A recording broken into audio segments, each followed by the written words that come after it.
Hello, everyone, and welcome to this weekly webinar produced by Business Performance USA.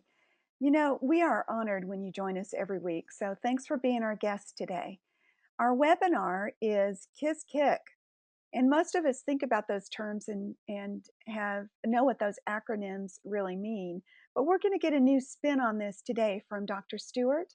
I'm going to be your host. I'm Cynthia Stewart, Managing Partner with Evermore Services, your partner in building tomorrow's businesses today.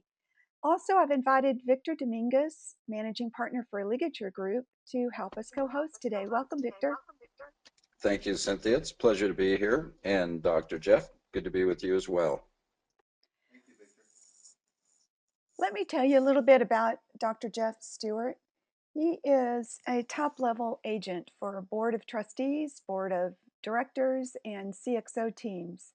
And he's first speaker. His company is JAS LLC. He's been serving Fortune 10, 100, 1,000 firms for more than 30 years by focusing top leaders on the critical dimensions of core intellectual properties and on timing rapid market entries for their emerging businesses. His career to date in terms of economic value creation is in the range of 14 figures. He serves now as Chairman Emeritus for the National Advisory Council of the American Society for Competitiveness and served for many years as their chairman. For more than 50 years, Jeff has been a serving ordained elder and has also been a loyal Eagle Scout, a loyal Eagle of the Boy Scouts of America. We'd like to make sure that this hour is worth your time. So today, if you have any questions, please feel free to just type them in the question tool. You should see that on your control panel for the GoToWebinar. Also write this down. If you have a specific question about your workplace, go ahead and email victor@businessperformanceusa.org and visit our YouTube to watch previous webinars. With that, I'd like to turn it over to Jeff. And Jeff, I'm going to go ahead and assign you as our presenter.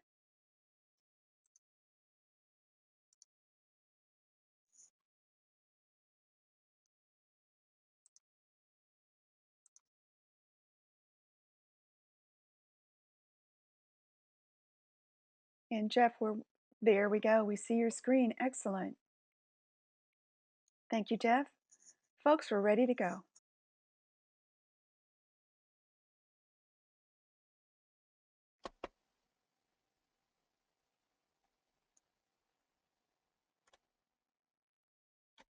Cynthia, I'll just jump in real quick and underscore the availability of our expertise of ourselves and our executive volunteers. Definitely feel free to email me, victor@businessperformanceusa.com. I apologize, businessperformanceusa.org. And for our members, we do provide additional consultation. We will provide a 1-hour consultation with a business expert of their requirement for joining Business Performance USA. And that's the whole point that we're here, is to help people grow their business across all performance metrics: finance, sales, marketing, quality, strategic development, and such. Jeff, I'll turn it over to you. Thanks. Victor, I appreciate your gracious introduction and your public service announcement, as we say in the radio business. So, why does performance matter? Well, you know, I hear that every day, especially in a world that seems to run amok with questions about the nature of work ethic, about whether the human being is a player or a worker or a doer or a thinker, and so on and so forth. The point is, it is a very human question, and it's a question that we really need to pay close attention to, not only in the context of our lives as individuals, but as people who work together and play together, who team up in order to make life better. There is, however, an aspect to the human dimension which we frequently treat as if it was somehow inhuman, deferring our human fixes to technology or to theology or to archaeology or to, I don't know what, architecture even. People tend to push off their responsibility for process into other areas and to forget that process is essentially human. It is not essentially a factor for machines, although machines are a way of extending our human solutions into and through other groups. And one of those machines, which has taken on very human characteristics legally over time, is the machine called a business entity or a business or a firm or whatever you want to call it. Some people call them corporations. Uh, and they call them corporations because they are embodiments of human activity, organizations, cultures, and so on. So why and how does performance matter is a question of why and how all of the stuff in our human world orientates and works as we perform. That is, go through the motions and the characters of our lives day in and day out and go after what matters. So I've depicted in this case two levels. One is orientated toward process, and process is the why and the how of the human function. Process really focuses on why people behave as they do. We call it roles and responsibilities, charters, all the things associated with program and project management and portfolio management. And then we focus on specifically for the process itself, the way a process knows it's a process, if you like, on the how. Between the why, that is the purpose, and the how, that is the doing, we end up with a situation where value, which is either added or created, matters. That is, comes into existence as a material event in our lives. Now, some material events are not visible. Excuse me, what did you say? Well, some material events are not visible. For example, we write an agreement with each other in order to document an invisible material event, which is an intention that we share to deliver something good from one side to the other or both sides with each other. So I'd like to move now to the whole idea of today's webinar, which is Kick and Kiss. I've retitled it a little bit, as you noticed on the cover slide, from Kick Kiss to Kick Kiss Transforms. The key to transformation is that polarity of kick and kiss. But it's not a simple polarity. It's not like a light switch. It's a polarity in human life. It's a polarity that engages both the collaborative, where the kick is, and the kiss, where the real competitive factors, the very special purpose focus factors exist. When we have our kick and our kiss together, that is to say, when we get going and get energized and we make nice, then we are able to deliver the goods. And delivering the goods is important across the board. So let me, without getting too detailed in advance of the discussion, move forward. In our last presentation, I talked about walking your walk. The idea being that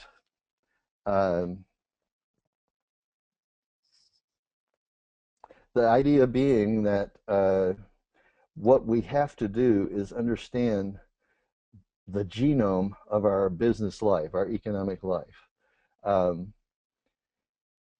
Walking your walk is the economic value creating genome itself. I don't mean walking your talk.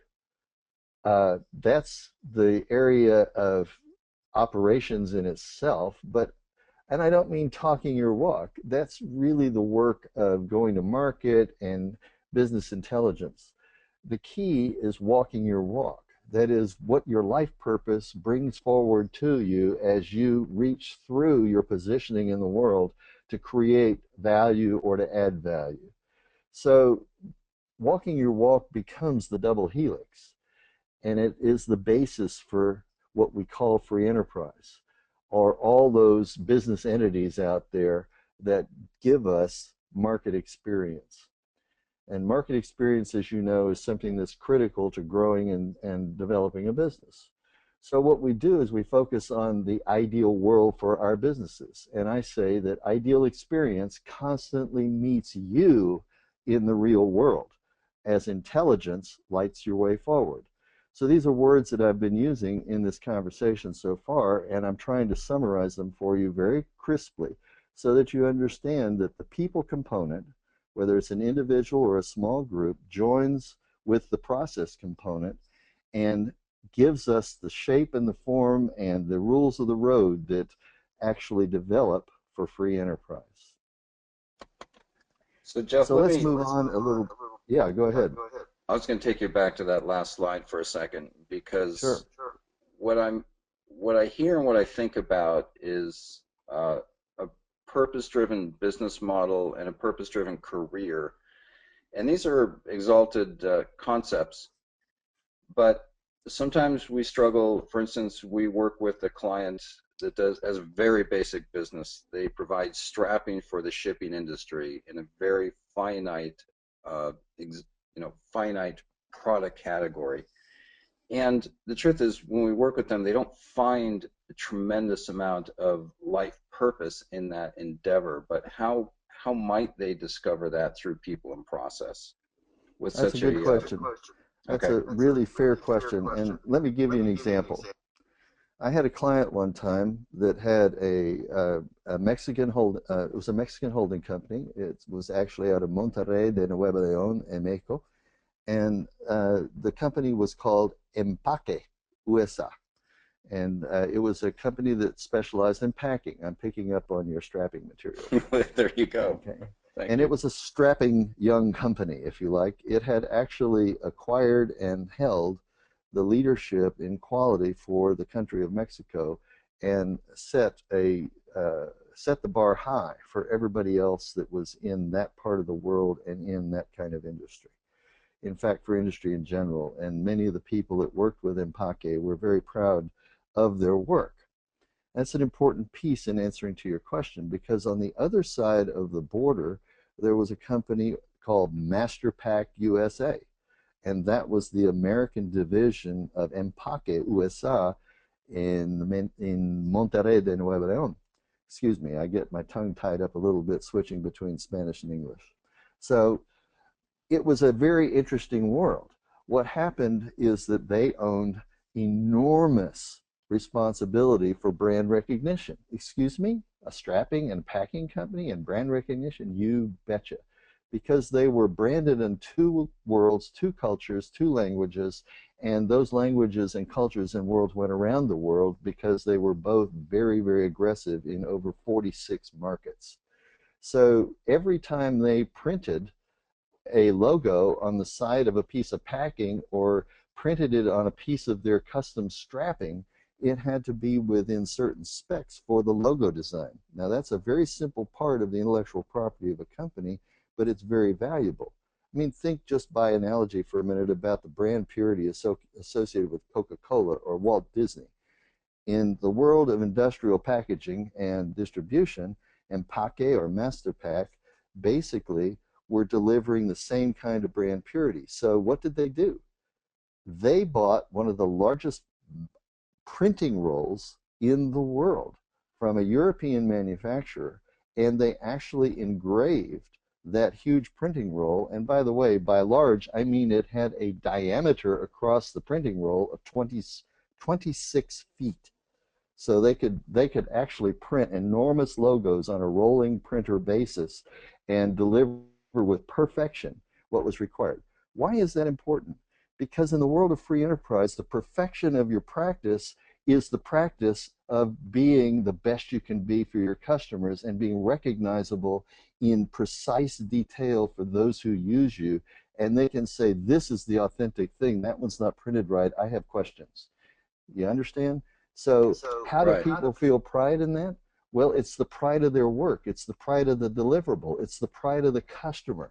They share value with each other in an ecosystem, and the genome spreads itself very rapidly, which I'll get into as we go forward. Does that help? Excellent. Thank you very much, Jeff. All right. Let me move forward then.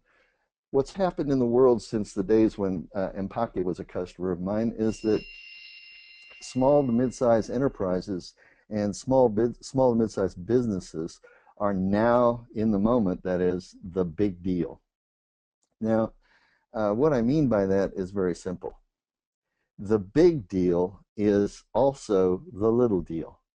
That is to say, every time we go local, we cannot help but express a global presence. The world of communications convergences and social convergences is aggressive and proceeding at a pace that most people just shake their heads at these days. However, our children and their children, as they're growing up now in my grandchildren's world, when I get some, will basically look at our speed of activity, the velocity of our lives, as if, you know, the old folks were just slowpokes. And in a way, that's right. What for us is a bit of a blur is for them commonplace. And it's important to realize that the blur of leadership in a changing world is for those who are going to inherit our world and the values we create and leave behind, not blurry at all. It's not even a mystery. It's what they've grown up with, adapted to, and live with, and want to do more of their way and carry forward in a big way. So free enterprise is the key to this whole thing. Is it any wonder that in our time, more people are moving into small to mid-sized entities, firms, businesses of their own, faster than at any time in American history except the very origins of the country? And we don't have good data on the origins, so all I can do is say, hey, there it goes. Now, free enterprise then does one thing very, very crucial. It's part and parcel of the whole package of the experiment that we call Business Performance USA, or the big deal. Free enterprise liberates. It totally frees up people. Yeah, it binds them to their dreams, but in binding them to their dreams, it takes them out of the world of their own tiny concerns, and it takes them into the world of other people's concerns, and in so doing, they leverage one concern against another. Is it any wonder we call a business a concern sometimes? And in trading those values with some form of currency or business exchange of some form, even just intelligence, they create something we call cash. Now, most of us associate cash with the good old dollar bill or some form of currency, but cash is anything that gets exchanged in the moment between one entity and another, be it a person or a business that's regarded legally as a person. The fact is, you can't have people working with each other in exchange intelligently without having some form of something in exchange as well, and that we call cash. It's a simultaneous engagement. So when people try to pinch the currency or expand the currency as a way of controlling the behavior of others, that is, their access to the economic floor locally and globally, what they're doing is messing with your freedom. And they're trying to, in essence, say, hey, you guys are too exuberant in the marketplace. Slow down, because if you get that energetic, gosh, we might not be able to, and fill in the blank after that, you get into all kinds of social, political, and economic discussions. So the point in general is that by simultaneously engaging people and exchange, cash value, we can help overcome the United States and the global problem that we call jobsolescence. It's actually quite a natural phenomenon that goes with the rapid transformation of culture. People tend to find themselves out of work, and as a result, the jobs come and go, and they have to grow and blow as the jobs come and go.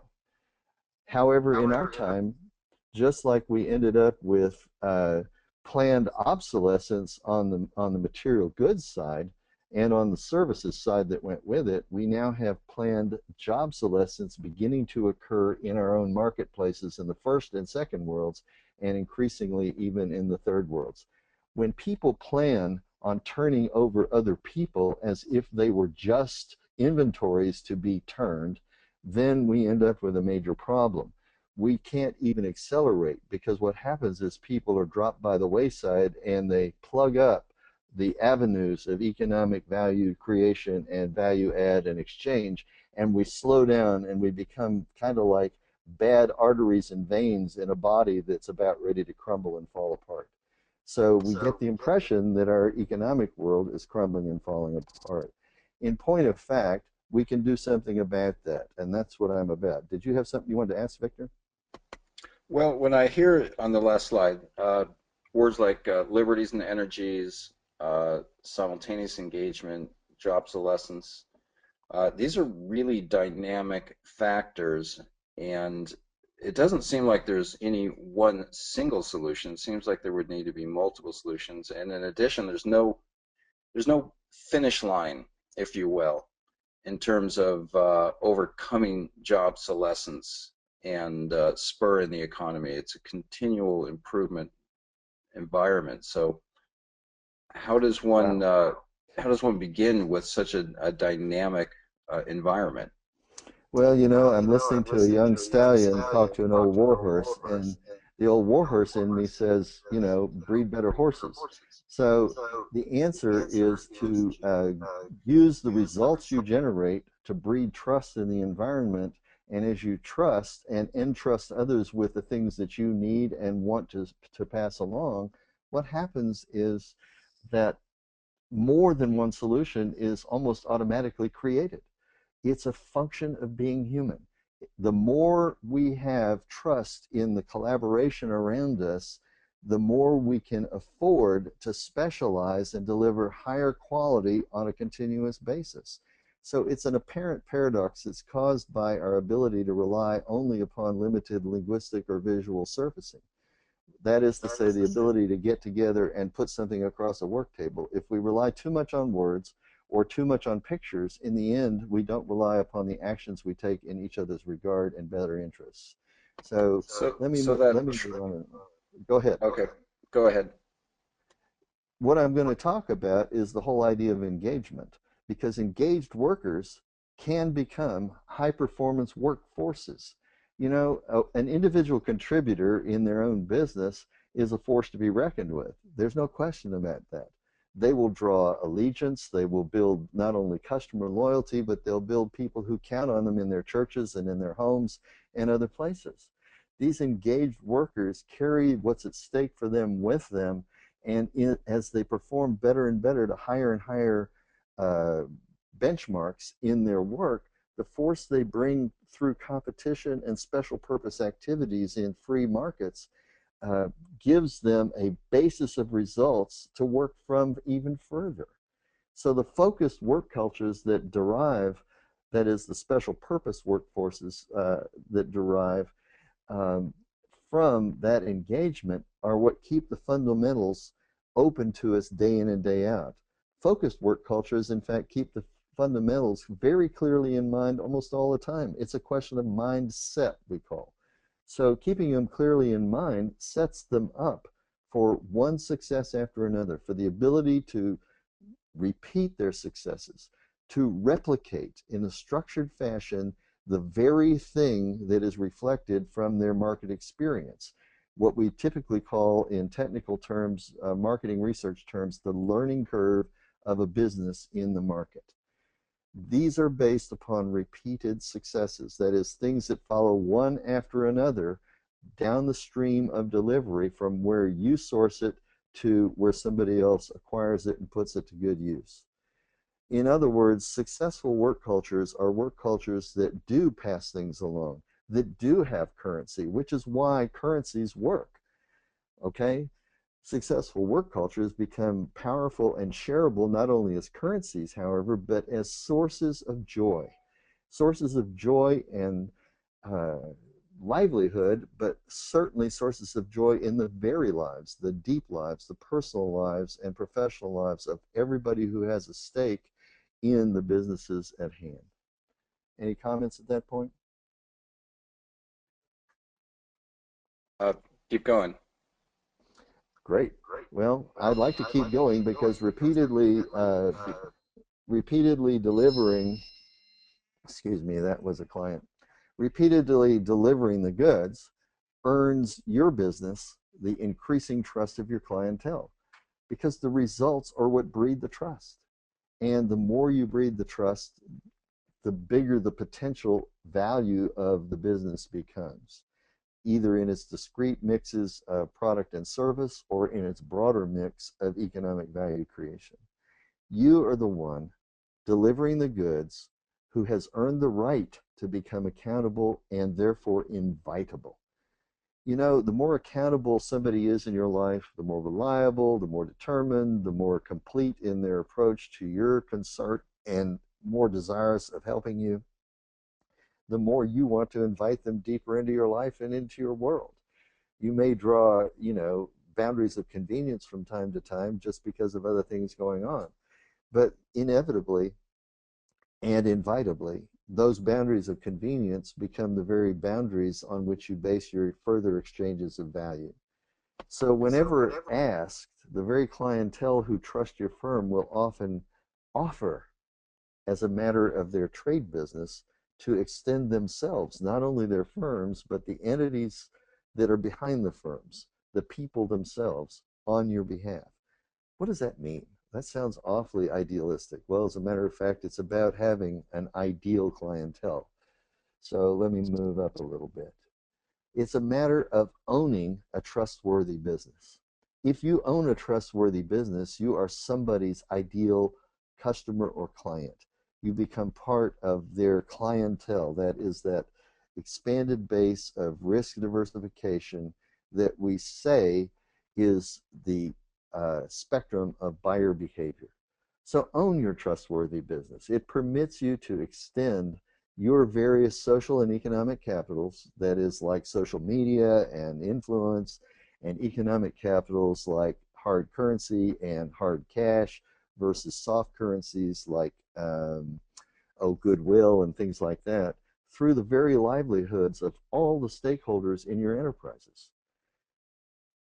Now, that's highfalutin stuff. I mean, goodness gracious, that's almost like having, a Bavarian dessert for breakfast. It's sweet, but it's so sweet you can hardly even imagine taking it all in. Well, in point of fact, you can't take it all in because there's a limit to collaboration, and the limit to collaboration is set by your ability to grow and leverage your relationships through freely extended enterprises. And in doing that, replace just the social plausibilities that you've created, that is the belief in the value of that product or service mix or in that brand value through operational and organizational excellence, with a community of overall vested interests. We all have equity in the community around us. We all establish equitable relationships, the ability to balance and be fair and to make judgments that matter. We end up diversifying our economic benefits. That's really the secret to the small to mid-sized businesses and enterprises that give us a safety net apart from all the machinations and manipulations and craziness in the world around us. So let me move on, because I'm really getting into something that is a little more sophisticated, and it is intended to be. This is the third in a series of lectures, and they are lectures in a way, even though we're interacting in this quarter that I'm presenting. And what I'm trying to do is to get into the wisdom and tell us how that matters to people. But there's also a side as we advance forward where we have to be able to understand the area of our interests, the area of our concerns, and I call that the social calculus of our business affairs. So the area of our concerns is the social calculus of our business affairs. It's like the market segments combined with the supplier segments combined with the, downstream service segments and so forth and so on. The social calculus of our business affairs basically transfers what we call value-added offerings, the things people make and create and deliver to others, in and out of private businesses. That is, activities that are organized to keep us employed, and they are organized in a private sector, even though many have public interfaces and have public roles and responsibilities.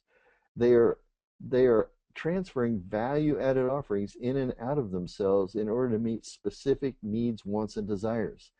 That's really, really crucial.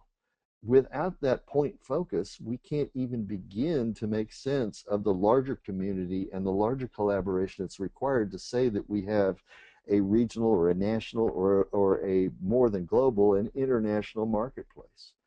Because the social calculus of freely extended enterprises, that is, of very smart businesses, businesses that intend and purpose to liberate and energize others, must by their very nature reflect precisely the plurality of their diversified value-added offerings. That is, if I've got 5 line extensions in my business, the plurality of those offerings is the various market segments that buy and reuse what I sell. As a matter of fact, the more precise my metrics get on that, or the analytics as we call them these days in the world of virtual enterprise, the better I am reflected in the social calculus, and the better the social calculus reflects in my cogitation on the market. Did I hear that you have a question there? Yeah, there's about 16, but I'll try and keep it brief. The latter one, it's the second question. I'll start with it first. What I'm hearing is the diversification of products and product categories, segmentation, inevitably, of course, helps you with economic fluctuations. Why one category may be running strong, another may be weak, and they compensate each other. So is that in part what you're talking about here? Yeah, and I think the key word is compensate. I mean, Right. collaboratively, we know that we have exchange, which is what I'm talking about. And I'm driving into the specificity of those exchanges because that's where value is not only added but created anew. Okay, so when I hear social calculus, is this the area within a business, a corporate or business strategy that would encapsulate corporate social responsibility and uh, really provide the social benefits that sometimes people accuse capitalism of not having? Yeah, it's real interesting. People love to criticize the movement of capital around the world, whether it's human capital, hey, they're migrant workers, or hey, those people need visas, or hey, put up high borders, keep those people out of the market. Hey, it goes on and on and on. They love to criticize capitalism for causing movement. But the fact is, by moving goods and services here, there, and elsewhere with people, what we really do is threaten those people who would be against movement of any kind. Those people who are stuck in the past, those people who are over anchored on their harsh lessons learned and unavailable to a more forgiving approach to the marketplace. That is one that gives intention and discipline forward into a better world. We call that progress. The fact is that capitalism, as it's grown, is no longer the moss-backed crap that we used to look at in the early days, although it does exist in some very early developing markets. Just because that's the nature of the beast, we can import solutions now rapidly as long as we do it at the level of small to mid-sized enterprise at a focus that is appropriate to the actual economic sector that we're dealing with in those developing areas. We don't have to force people to repeat the lessons of the past in order to learn the lessons of the present and to change the future for the benefit of our children and grandchildren and all those around us on all sides. To think we have to is to really misunderstand what it means to grow the value of a business. So to address your question, yes, the corporate social responsibilities are inbuilt. The better you are at growing the value of your business, the better you are at becoming socially responsible in a larger fashion or a corporate fashion. It's always more forward than rearward facing. That's the point. And the fact is, the more you face rearward, the more you think you've got it knocked 100%. Oh, yea, say, prophecy's 100% when you're looking in reverse. Well, you know what? It's not. Prophecy is occluded. It's like a horse wearing blinders when you're looking in reverse. You're just a slave to what you're carrying with you. What you need to do is to free up the burden that you're carrying and put it into translation to other people, into transformation in your own life, and move forward with a discipline that says, next year the road will be better. This next month I'm going to deliver, milk at a slightly better price to the people in the neighborhood. Now, better could be higher or lower depending upon the demands in the market. And, people who don't like to respond to other people's demands are the first ones to criticize the actual role of capitalism in creating social responsibility. So what I want to say is that corporate social responsibility begins in an entrepreneurial discipline. It is a discipline that says we earn our relationships. Earning your own rewards as an owner, earning your just ownership rewards implies being just and fair in your relationships with those whom you transact business or in fact partner for the purposes of offering business to broader markets. The discipline of owning your just reward as an owner always trumps, always trumps any control mechanisms or rearward facing aspects in the socioeconomic situation. If not, then basically you go downhill fast and you end up moving straight into the black hole of a broken gravity system. And, the event horizon closes in on you, to use a contemporary analogy. And after that, the only thing we see are the big bangs that pulse out across our worldwide economy and cause us great worry and concern for the human beings that are trapped in those dark, dark holes of oppression. Anyway, that's my personal opinion. I don't mean to impose ideology on anybody, but I will tell you that the ideology of entrepreneurial activity is dynamic and constant and respectful of all differences, because it's those very differences that give us the analytics that make sense for us in the creation of economic value. Now, moving into something a little more specific. Why does this work and how does this work? Your business begins to accelerate the growth of your value. What? My business? Yes, that's why you go into business, to grow your value, your just ownership rewards. But there's a trick to it. You have to reach a critical mass of know-how. You have to intensify the human capital around your vision and your mission and carry that through on a daily basis, including all the fitness stuff, the push-ups of business, if you like, that keep you worth doing business with. It's a critical mass of know-how, and it's embedded in the human life stream. So your business accelerates its growth in value when a critical mass of know-how accumulates. What does that mean? That means like clouds building up before a rain, you know, accumulates, cumulus clouds, accumulates among your various supply and demand communities. You begin to make rain wherever you go, as they say in the world of selling. A rainmaker is somebody who can walk in and seed the clouds of concern with new value and cause the value to rain down upon all the communities under those clouds. So it's both generic, as I've just expressed metaphorically, and it's special purpose based on the know-how that is brought into each situation to create the value that we put into the market and cause to be loose among others. It's important. The loose end is part of the tight end. Think of it. The better you focus, the more you specialize, the tighter the distribution of occurrences in your marketplace, the better you can deliver higher quality results faster to people around you. And control that just by a matter of discipline moving forward, not just by holding people back.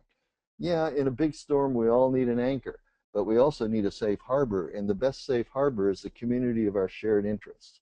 So what binds people closely together is that critical mass of know-how. That's how we get larger cultures.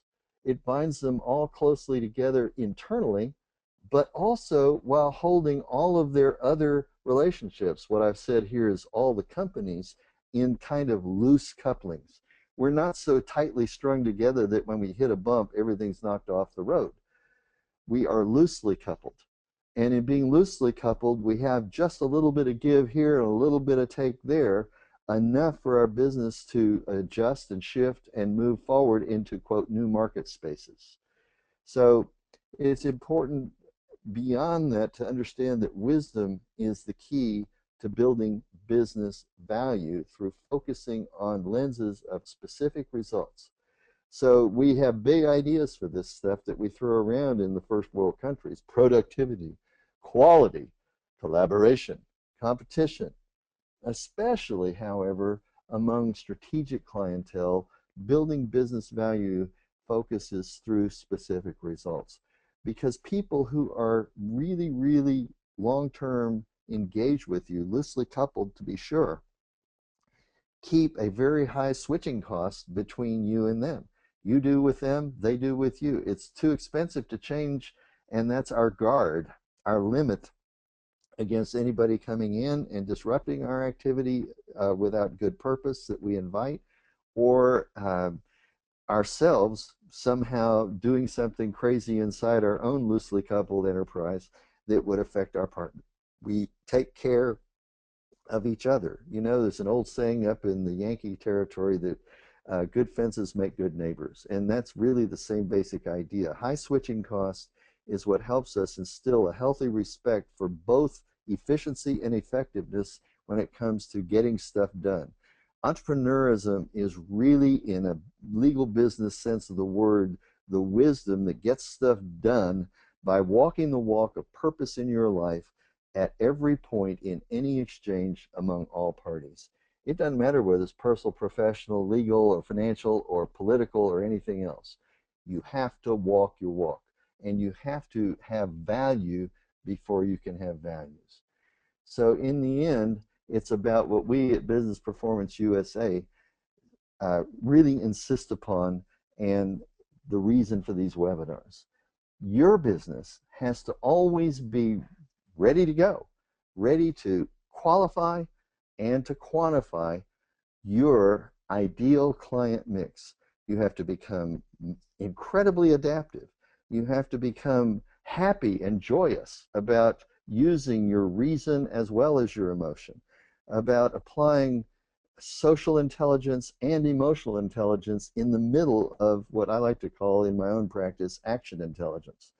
The ideal clientele mix, the spread of your risk across markets and relationships in exchange of value, is the key to it all. And it's very dynamic, and it is continuous. So my usual phrase is, I'm on the move, so let's get on with it. What does it mean? Well, this is a complex chart, and you'll see it over and over and over again as I go through stuff with you in the months ahead. I know I've agreed to do this, so this is one I'm going to use a lot. I talked last time about the OE to the second power. That is organizational excellence, which is a time-based thing, times operational excellence, which is the ability to reduce hurdles or remove them or get workarounds or whatever. In this case, I'm suggesting that the hurdles are at the top. They are either subject-oriented, topic-oriented, technically oriented, or they're business process, that is to say they're that blue stuff that we talk about, or they're cultural, that is to say they're about our organizations and the way we relate in them. The time-based stuff, the organizational stuff, really deals with another set of hurdles, that is to say our metrics from the cultural end, or our metrics from the technical end, or our metrics on the business process side, our throughput stuff. We often talk about speed, and we talk about the ability to control things, that is to handle acceleration and deceleration, or discipline, that is the ability to time our work so that we don't cause obtrusive and disruptive and destructive activity. Instead, we stay focused on the predominant constructive aspect of an economic value formation for our world and our markets and our lives. In the end, it's all about owning up to your life. As you own up, you take ownership of the idea of excellence, and you begin to put it into action. That's one of the most loving things that a person in business or in public life or private life can do, to own up to their place in the world and to put that into action. Putting ideas into action, and the frequency and the quality of that activity is in essence what we would measure if we're talking about ownership excellence. BusinessPerformanceUSA.org is a virtual nonprofit organization in the process of finishing application for a 501c6 status. That is to say, it would be equivalent as a trade association or professional association or any other kind of association out there, and its goal is to really encourage ownership excellence. Basically, in Business Performance USA, We like to be in the running for OE to the third power. That's ops excellence times org excellence times ownership excellence. And so we've set statusing within the organization that we can share with anybody who wants, and we can let them know more about. As they enter as a general member, they have an opportunity not only to network, which you can do almost anywhere, but since it's a free membership, there's no charge for that networking. And what you do is you begin to associate more freely with others. In that free association, what was peer-to-peer as a general member becomes business-to-peer, B2P. And that's the association model. Affiliation means when you've gotten comfortable enough with each other that the social interaction, the shareable motives allow you to talk business to business. That is B2B or B2P in this case. And as you move up, you begin to get into business to business in a full span. The advisory roles that work in Business Performance USA are status because the people who take on the role of advisors have experience in their groups and teams as well as individually in end-to-end enterprise situations. So it's E to E. So basically we move B to P here, B to B, E to E, and then what's a sponsor? Well, a sponsor can be somebody who sponsors an event, or they can be somebody who sponsors a webinar, or somebody who sponsors a series, or somebody who sponsors a continuing advisory service. All of these different ways of sponsoring, that is, of playing into the support of the exchange of business information. That's what BIX means, the business information exchange at the lower levels, and at the levels, if you like, being statuses, the advisor and the sponsor levels, which are a little more complicated and involve a little more human capital interest. Those areas can be also called business intelligence exchange. Business intelligence, however, really arises out of the business information exchange, so it's a subset.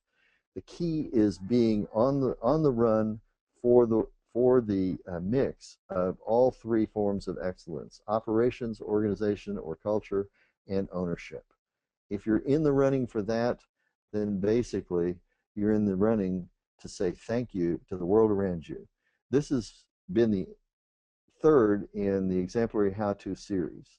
As I move forward in the coming quarter, I'm going to be focusing increasingly on the role of ownership excellence and how the entrepreneurial is a spirit that binds us all together in a free world and in a free market and at a place where we can have joyful lives and where legacies are not burdens, but they are indeed gifts to the time to come. I'm done. Very nice. Cynthia? Victor, did you have another question? Dr. Jeff, there's plenty of questions that I could ask. Back on slide 12, you talked about a critical mass of know-how. And when I talk to companies about this, it's a little ambiguous in what does that mean. And what I find, and I'd like to hear your comments, what I find is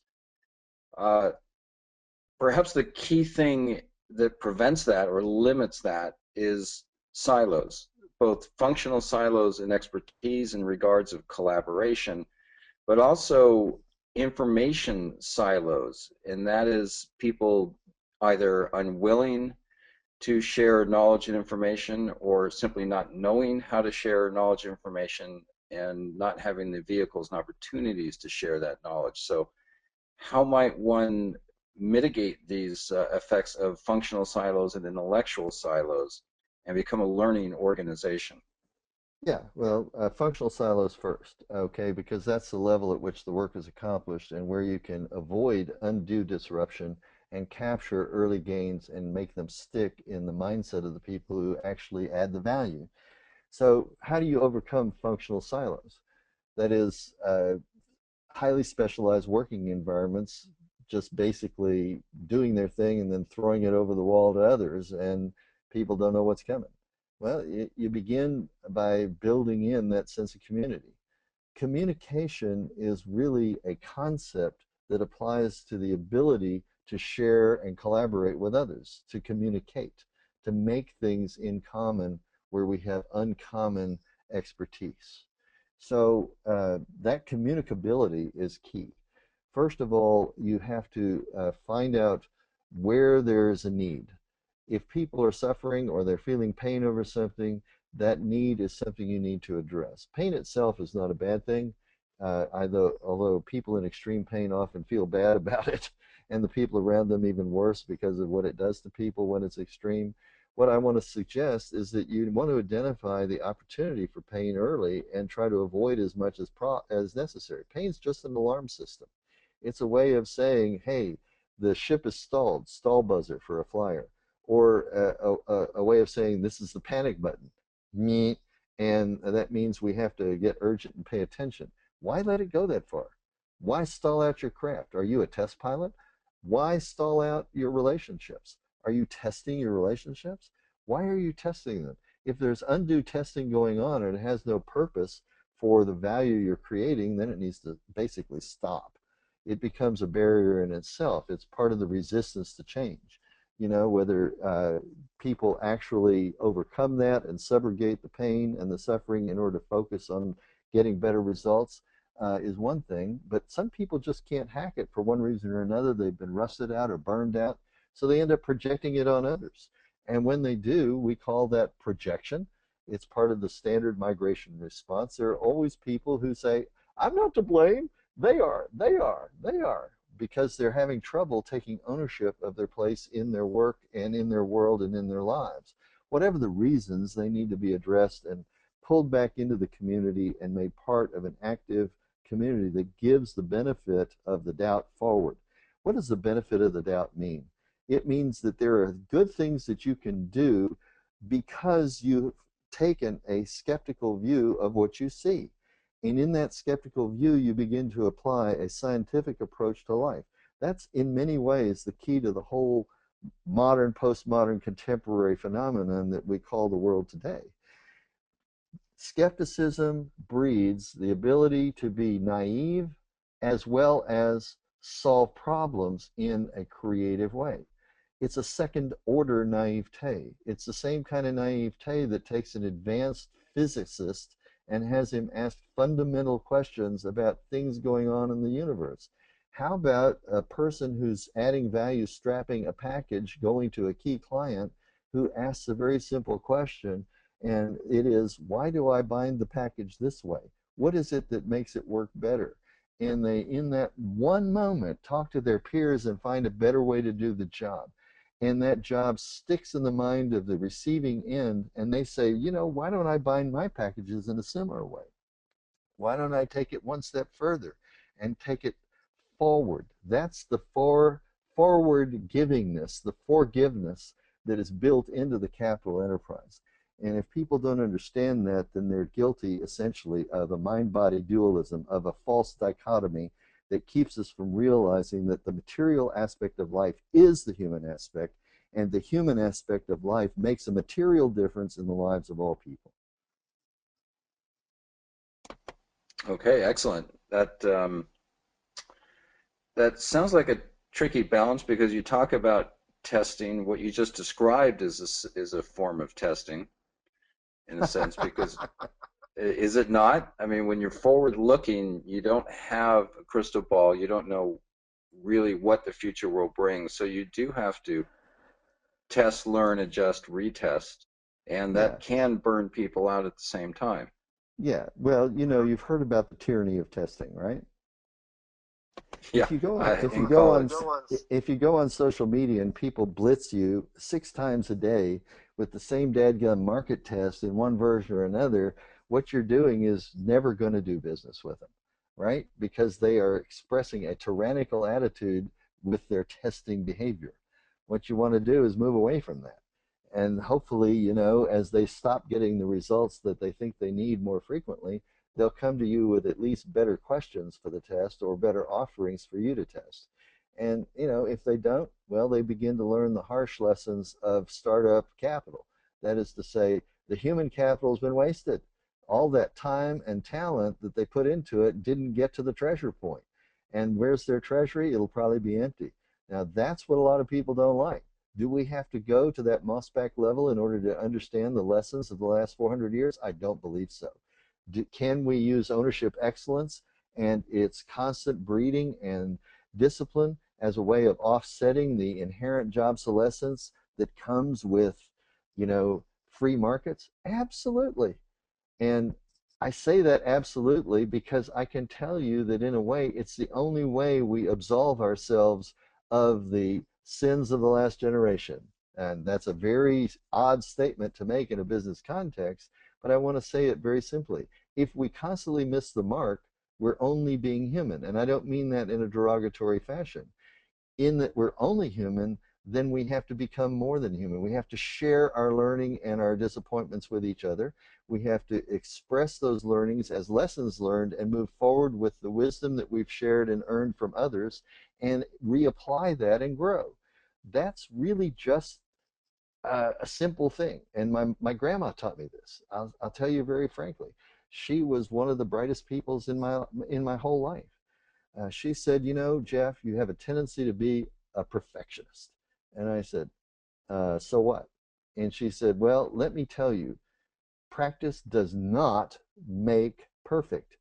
Practice does not make perfect, Jeff.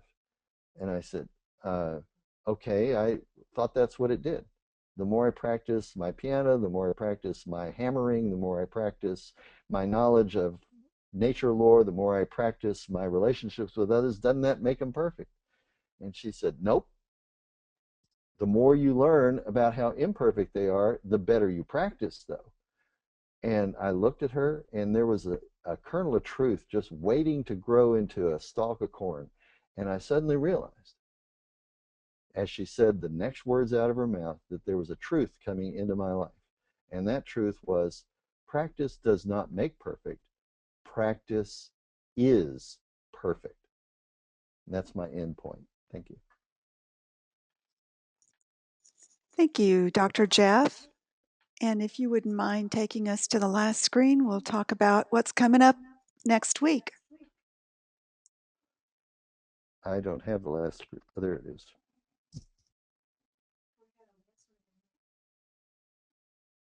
It's not going up from there.